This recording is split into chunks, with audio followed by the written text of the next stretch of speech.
I'm on a mission to make every state's most popular dessert, and today we are doing Michigan's cherry pie. So first things first, we're gonna have to make our pie crust completely from scratch. So let's get started on that.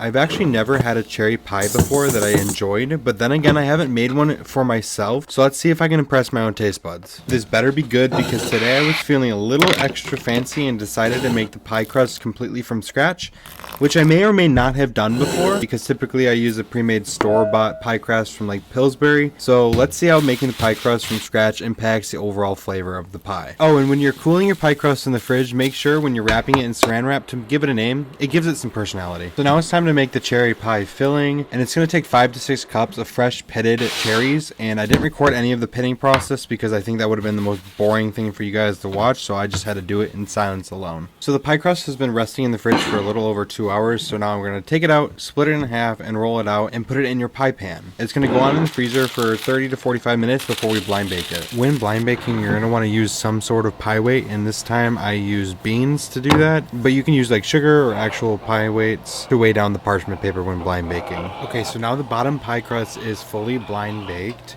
And now it's time for the hardest part, which is making the lattice, which took me actually the longest time to figure out. But it ended up looking great, and I'm low-key really happy how it turned out. Once you have the cherry filling in and the lattice on top, this pie goes back in the oven to continue cooking and finish cooking. So this is what the cherry pie finished product looks like. I am sure that it's going to taste awesome. At the least, it looks phenomenal.